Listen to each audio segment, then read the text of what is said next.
Hey everyone, welcome to Hearthside History. In today's installment, I want to look at a story that is about someone who is a legend in my home state of South Carolina. And like many legends, his origin story comes about because of a bit of a stroke of luck, you might say. Now, it may not have seemed like a stroke of luck at the time, but it later turned out to be a quite fortuitous turn of events for the American cause in the Revolutionary War. So y'all, let's get to the story.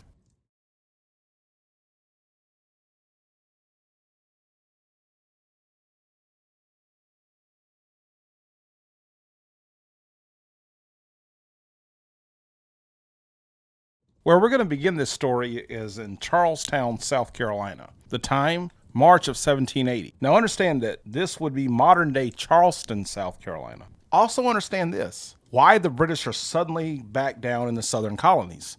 Well, it's because the British had this idea that there was this groundswell of support in the southern colonies for their cause. And that if they could retake the southern colonies, plant the flag, they believed that these loyalists would just flock to the standards of the British, and then they could use the loyalists, these southern loyalists, to basically hold the fort, so to speak. Then the rest of the British Army could concentrate on subduing the rest of the colonies. Then the British win, everything goes back to the way it was. Cool. That was the plan.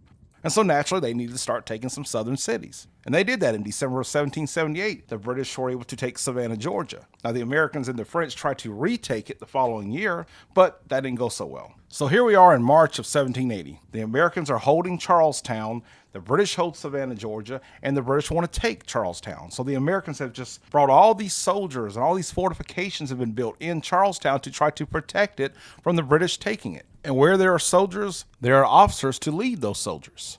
And y'all, Charlestown, like Charleston today, can be a party town. It can be a great place to party, a great fun place to just let loose. And the 18th century was no exception. And Charlestown was one of those cities like Charleston today that has plenty of who's to be seen with and plenty of what's to drink. So an officer decides to hold a party at 106 Tradd Street, which was actually the home of a Tory that had been confiscated by the Patriots. So, hey, let's have a party there. And so they're having this party there, and the host officer, he decides to keep doing toasts to the Patriot cause. And to make sure no one missed out on the fun, he decides to lock the doors. So they're doing these continual toasts for the Patriot cause, and they're drinking and drinking and drinking, and the brain cells are dying and the stories are flying. It's one of those kind of parties. But there was one officer, a lieutenant colonel in the 2nd South Carolina, who, well, this wasn't his scene. He didn't want any part of this drinking thing. That just wasn't how he rolled. And he was an older guy. He was pushing 50, so he was on up there, and that's just, I don't know if he had to get back to his rocking chair or what, but this just wasn't what he signed up for. So he wants to get out of there.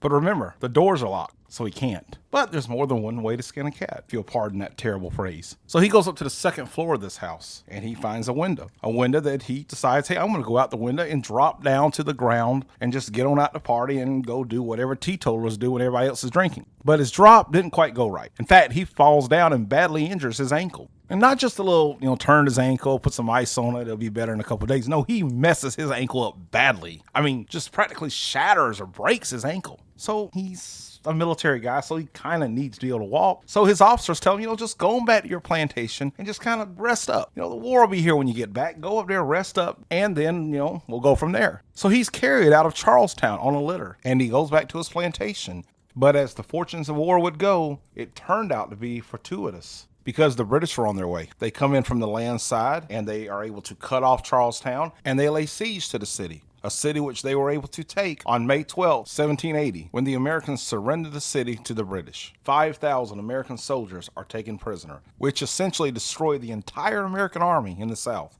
But what did the British do with this success? Well, they spread out throughout the colony, and they take over the key points, and they establish garrisons and forts to lock this colony down. Because if they can lock the colony down, the loyalists can rise up, and then the British Army regulars can go and just put this rebellion down the rest of the way. But in August of 1780, there's hope. Another American army comes down and meets the British at Camden, South Carolina, and they get their teeth kicked in too, the Americans, that is. So in the colony of South Carolina, the British have pretty much whipped the Americans. And not just whipped them like they stole something. It looks like it's done. Put the fork in them. It's over. It was fun and all, but the adults are back in charge. So by August of 1780, the British are looking good.